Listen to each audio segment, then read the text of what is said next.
Hello everyone, welcome back to your favourite channel learn with Javed. আশা করি প্রত্যেকে ভালো আছো এবং সুস্থ আছো এবং প্রত্যেকে ভালো পড়াশোনা করছো। তো তোমাদেরকে আজকের দ্য 10 মিনিট শোতে স্বাগত জানাই।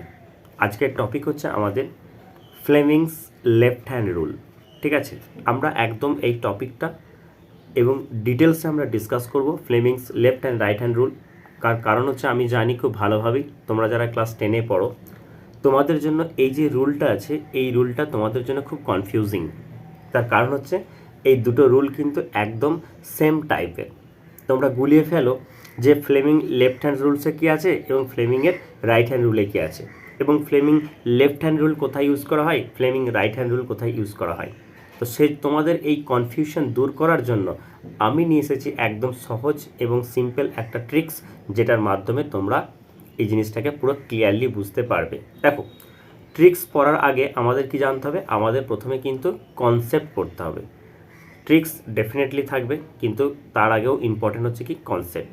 যদি তোমার কনসেপ্ট ক্লিয়ার থাকে তাহলে ডেফিনেটলি তুমি কিন্তু এটা করতে পারবে। তো চলো, সবার প্রথমে কি করছি, আমরা ফ্লেমিং লেফট হ্যান্ড রুলটাকে আমরা কনসেপ্টটা একটু দেখি কি বলতে চাইছি। দেখো, প্রথমে কি বলা হচ্ছে, প্রথমে এখানে বলা হচ্ছে ফ্লেমিং লেফট হ্যান্ড রুল, যেটাকে আমরা মোটর রুল বলছি। প্রথমে আগে জেনে নিই এটাকে মোটর রুল বলা হয় কেন। দেখো, যে মোটর আছে, মোটরের আমরা কি জানি, মোটরের যে ওয়ার্কিং প্রিন্সিপাল সেটা অ্যাকচুয়ালি কী বলো তো, সেটা হচ্ছে ফ্লেমিংয়ের লেফট হ্যান্ড রুলকে বেস করে মোটরের ওয়ার্কিং প্রিন্সিপাল চলে। এখন প্রবলেম হচ্ছে মোটর কি না, মোটর হচ্ছে একটা ইলেকট্রনিক ডিভাইস যে কি করছে, যে হচ্ছে তোমার যে ইলেকট্রিক এনার্জি, সেই ইলেকট্রিক এনার্জিটাকে মেকানিক্যাল এনার্জিতে কনভার্ট করে দেয়। আমরা এটা জানি। মোটর ইউজ করা হয় কোথায় বলো তো, মোটর ইউজ করা হচ্ছে তোমার বিভিন্ন ফ্যান, মানে যেখানে কোনো সার্কুলেশন হচ্ছে সেই জায়গাতে আমরা মনে রাখবো সেখানে আমাদের মোটর ইউজ করা হয়। ঠিক আছে, এই জিনিসটা আমরা প্রত্যেকে ক্লিয়ারলি বুঝতে পেরেছি। এরপর দেখো, এবার এই যে রুলটা আছে সেই রুলটা কি বলেছে, এই রুলটাকে মোটর রুল বলা হয় কেন, কারণ হচ্ছে এই রুলের উপর বেস করে তোমার মোটর অপারেট করা হয়, সেই জন্য এটাকে মোটর প্রিন্সিপাল আমরা বলে থাকি। এখন এই রুলটার অ্যাকর্ডিং কি বলছে, দেখো অ্যাকর্ডিং টু দ্য রুল কি বলছে। ফার্স্ট কি বলছে, প্রথমে বলেছে যে যদি আমাদের ফার্স্ট ফিঙ্গার মানে কোনটা, যেটা আমাদের এইটা আছে, এটাকে 4 ফিঙ্গার বলা হয়, যেটাকে আমরা বাংলাতে এটাকে আমরা তর্জনী বলে থাকি। সেকেন্ড কী বলছে, এবং ডেফিনেটলি এটা কোন হাতের, এটা কিন্তু বাঁ হাতের, তাহলে ফার্স্ট ফিঙ্গার মানে হচ্ছে এটা। তারপরে বলেছে সেকেন্ড ফিঙ্গার মানে হচ্ছে আমাদের যেটা মিডল ফিঙ্গার বলছি এটা। আর হচ্ছে থাম মানে হচ্ছে এই যে বুড়ো আঙুল যেটা, তাহলে বুড়ো আঙুল, 4 ফিঙ্গার তর্জনী, মিডল ফিঙ্গার মধ্যমা। ঠিক আছে, এই তিনটে ফিঙ্গারকে যদি এইরকমভাবে রাখা হয়, বুঝতে পারছো, তোমরা ছবিটা দেখে বুঝতে পারছো, এইরকমভাবে রাখছে, তার মানে এই ডাইরেকশন আর এই ডাইরেকশন প্রত্যেকে কী হচ্ছে, each and every one perpendicular to each other, মানে এইরকমভাবে যদি থাকে ব্যাপারটা, ভাবো এরকমভাবে যদি থাকে, তাহলে সেক্ষেত্রে কী হচ্ছে, each and every one perpendicular to each other, প্রত্যেকে পরস্পরের সঙ্গে সমকোণে যদি রাখা হয়, তাহলে কী কী রিপ্রেজেন্ট করছে দেখো। রাখা হলো যদি 4 ফিঙ্গার বা যেটাকে আমরা ফার্স্ট ফিঙ্গার বলছি, অর্থাৎ এই যে ফিঙ্গারটা আছে এটা যদি direction of the magnetic field, যদি ম্যাগনেটিক ফিল্ডের ডাইরেকশন যদি ইন্ডিকেট করে, এই যে ফিঙ্গারটা আছে এটা যদি ম্যাগনেটিক ফিল্ডের ডাইরেকশন ইন্ডিকেট করে। মধ্যমা যেটা হচ্ছে আমাদের যে মধ্যমা আছে, এই মধ্যমাটা যদি রিপ্রেজেন্ট করবে কি, the direction of the current, যদি কারেন্টের ডাইরেকশন ইন্ডিকেট করে, তাহলে কি হলো, তাহলে আমাদের 4 ফিঙ্গার কী করছে, 4 ফিঙ্গার বা যেটাকে আমরা তর্জনী বলছি সেটা আমাদের ম্যাগনেটিক ফিল্ডের ডাইরেকশন ইন্ডিকেট করছে। মিডল ফিঙ্গার বা যেটা আমরা সেকেন্ড ফিঙ্গার বলছি সেটা যদি আমাদের কারেন্টের ডাইরেকশন ইন্ডিকেট করে, এবং আমি তোমাকে দেখো ডাইরেকশনগুলো লিখে দিয়েছি। ম্যাগনেটিক ফিল্ডে যে ডাইরেকশনটা সেটা কী হবে, নর্থ টু সাউথ হবে, আর কারেন্টের direction definitely positive to negative হবে। তাহলে যদি এই দুটো কন্ডিশন স্যাটিসফাই করে, তাহলে আমাদের যে বুড়ো আঙুল বা বৃদ্ধাঙ্গুষ্ঠু বা যেটাকে আমরা থাম বলছি, সেই থামটা রিপ্রেজেন্ট করছে কি, direction of the force of motion, অর্থাৎ মোশনটার যে ডাইরেকশন সেই ডাইরেকশনটাকে ইন্ডিকেট করছে। ওকে, আশা করি এটা তোমরা বুঝতে পেরেছো।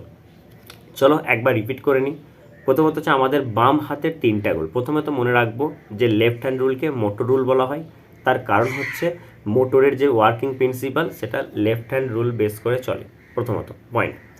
সেকেন্ডলি হচ্ছে কি যে এখানে আমরা যে আমাদের যে 3টে ফিঙ্গার আছে, কি থাম, 4 ফিঙ্গার আর হচ্ছে মিডল ফিঙ্গার, এই 3টে ফিঙ্গারকে যদি আমরা পারপেন্ডিকুলার ডাইরেকশনে যদি রাখি, এবং আমাদের কি হবে, আমাদের ফার্স্ট ফিঙ্গার বা 4 ফিঙ্গার এটা যদি কি করে, এটা যদি ম্যাগনেটিক ফিল্ডকে ইন্ডিকেট করে, মিডল ফিঙ্গার যেটা আছে সেটা কি করবে, সেটা হচ্ছে ডাইরেকশন অফ দ্য কারেন্টকে যদি ইন্ডিকেট করে, তাহলে আমাদের যে থাম্ব আছে সেই থাম্বটা কী করছে, direction of force of motion, অর্থাৎ মোশনটাকে আমাদের বলের যে গতিটা সেই গতিটাকে রিপ্রেজেন্ট করবে। ওকে, আশা করি এটা তোমরা বুঝতে পেরেছো। এখন দেখো এটাকে মোটর রুল কেন বলছি প্রথমেই বলে রাখলাম, তাহলে এটাকে মনে রাখার জন্য একটা সিম্পল বিকজ আমাদের যে সিম্পল ব্যাপার, আমাদের যে থাম্ব আছে সে থাম্বটা হচ্ছে মোশনকে ইন্ডিকেট করবে। তাহলে মোটরের ক্ষেত্রে তুমি ইমাজিন করো, মোটর কী বলো তো, মোটর কী হচ্ছে, যখনই তুমি ইলেকট্রিক এনার্জি পাঠাচ্ছ সেটা কী হচ্ছে, সেটা কিন্তু রোটেট করছে, সেটা ঘুরছে, তার মোশন আছে। তাহলে ডেফিনেটলি এটা এই যে টপিকটা বলছি আমি, এটা থেকে এটা মনে রাখার চেষ্টা করো যে মোটরের ক্ষেত্রে তোমার মোশন আছে, তাহলে মোশন ইন্ডিকেট করছে কে, থাম্ব। তাহলে সেই জন্য আমরা এটাকে ফ্লেমিং লেফট হ্যান্ড রুল বলছি বা মোটর রুল বলছি। ওকে, আশা করি এটা তোমরা প্রত্যেকে বুঝতে পেরেছো। তারপরে চলে আসছি, এরপরে দেখো আমরা যেটা পড়ব সেটা হচ্ছে Fleming right hand rule. Exactly ওই 3টে আঙুলই থাকবে, কিন্তু সেটা লেফট হ্যান্ডের নয়, সেটা আমাদের থাকবে রাইট হ্যান্ডের। এটাকে আমরা কি বলছি, এটাকে আমরা বলছি জেনারেটর রুল। জেনারেটর কেন বলছি, দেখো প্রথমে আগে জেনে নিই জেনারেটর কি। জেনারেটর হচ্ছে একটা ডিভাইস যে কী করছে, মেকানিক্যাল এনার্জিটাকে ইলেকট্রিক্যাল এনার্জিতে কনভার্ট করে, ব্যাস, মানে মোটরের সিম্পল উল্টোটা। এই রুলটা দিয়ে কী করব, তাহলে আমাদের কি দরকার, আমাদের দরকার হচ্ছে ইলেকট্রিক এনার্জি। তাহলে সেক্ষেত্রে আমরা কি করব, এখানেও বলা হচ্ছে কি, আমাদের যদি ডান হাতের, এটা হচ্ছে রাইট হ্যান্ড, তাহলে রাইট হ্যান্ডের কী কী থাকবে, একদম সেম, 4 ফিঙ্গার, মিডল ফিঙ্গার আর হচ্ছে থাম্ব, অর্থাৎ তর্জনী, মধ্যমা এবং হচ্ছে বৃদ্ধাঙ্গুষ্ঠ। এই 3টে আঙুলকে যদি আমরা একদম পুরো পারপেন্ডিকুলার ডাইরেকশানে যদি প্রসারিত করি, অর্থাৎ আমরা যদি পরস্পরের সঙ্গে 90 ডিগ্রি কোণে রাখি, তাহলে কি হবে, আমাদের 4 ফিঙ্গার আগে কি কাজ করছিল, আগে ম্যাগনেটিক ফিল্ডের ডিরেকশন রিপ্রেজেন্ট করছিল, এখানেও করবে ম্যাগনেটিক ফিল্ডের ডাইরেকশন রিপ্রেজেন্ট। আমাদের যে সেকেন্ড ফিঙ্গার অর্থাৎ মিডল ফিঙ্গার যেটা ছিল, এটা এই মিডল ফিঙ্গারটাকে কি রিপ্রেজেন্ট করছিল, মিডল ফিঙ্গারটা রিপ্রেজেন্ট করছিল আমাদের এখানে রিপ্রেজেন্ট করবে, সেটা হচ্ছে ইনডিউসড কারেন্ট, আমাদের কারেন্টের ডাইরেকশন ইন্ডিকেট করবে। চলো আমরা আরেকবার দেখে নিই, আগে কি রিপ্রেজেন্ট করেছিল, আগেও কিন্তু ডাইরেকশন অফ কারেন্টের রিপ্রেজেন্টই করেছিল, এখানেও আমাদের কি করছে, এখানে আমাদের ইনডিউসড কারেন্টের ডাইরেকশন রিপ্রেজেন্ট করছে। ইনডিউসড কারেন্ট কেন বলছি, কারণ দেখো আমি এখানে কোন জায়গাতে অ্যাপ্লাই করছি, এটা জেনারেটারে, মেকানিক্যাল এনার্জিটা কী করছে, ইলেকট্রিক্যাল এনার্জিতে কনভার্ট করছে, তাই না, ব্যাপারটা বোঝার চেষ্টা করো। ইনডিউসড কারেন্ট মানে কি, ইনডিউসড কারেন্ট মানে হচ্ছে ইনফ্লুয়েন্সে, অর্থাৎ এখানে একটা পজিটিভ চার্জ আছে, সাপোজ ইমাজিন করো, এই চার্জটার ইনফ্লুয়েন্সে যদি কোনো একটা জায়গায় যদি নেগেটিভ চার্জ ক্রিয়েট হয়, তখন সেটাকে আমরা বলছি ইনডিউসড চার্জ। তাহলে এখানে এর মধ্যে যদি কারেন্টের ফ্লো হয়, তখন সেটাকে আমরা বলছি ইনডিউসড কারেন্ট।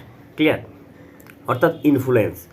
তাহলে যদি মিডল ফিঙ্গারটাও যদি তোমার ইনডিউস কারেন্টের ডাইরেকশন মানে ইন্ডিকেট করে, তাহলে থাম্ব কি রিপ্রেজেন্ট করবে, থাম্ব রিপ্রেজেন্ট করবে direction of the motion of the conductor, কন্ডাক্টরের যে মোশনটা সেই মোশনটা ইন্ডিকেট করবে। ঠিক আছে, তো চলো আমরা একবার রাইট হ্যান্ড আর লেফট হ্যান্ড রুলের একটা কম্প্যারিজনটা পড়ি। তাহলে দেখো একটা জিনিস লক্ষ্য করে দেখো, যে 4 ফিঙ্গার এবং মিডল ফিঙ্গার, এই দুটো ফিঙ্গার কিন্তু দুটো ক্ষেত্রেই সেম। তাহলে শুধুমাত্র চেঞ্জ হচ্ছে কি থাম্ব, অর্থাৎ বৃদ্ধাঙ্গুষ্ঠ, বুড়ো আঙুল। বুড়ো আঙুলের ক্ষেত্রে আমরা এখানে দেখতে পাচ্ছি এটা রিপ্রেজেন্ট করছে কি, direction of force of motion, মোশনের মানে ফোর্স অফ মোশনের ডাইরেকশনটাকে ইন্ডিকেট করছে। এখানে কি ইন্ডিকেট করছে, এখানে ইন্ডিকেট করছে direction of motion of the conductor. এখানে কিন্তু কন্ডাক্টর অর্থাৎ পরিবাহী তারের যে মোশনটা, সেই মোশনটাকে এখানে ইন্ডিকেট করছে বা রিপ্রেজেন্ট করছে। তাহলে এটাই হচ্ছে আমাদের ফ্লেমিং রাইট হ্যান্ড রুল।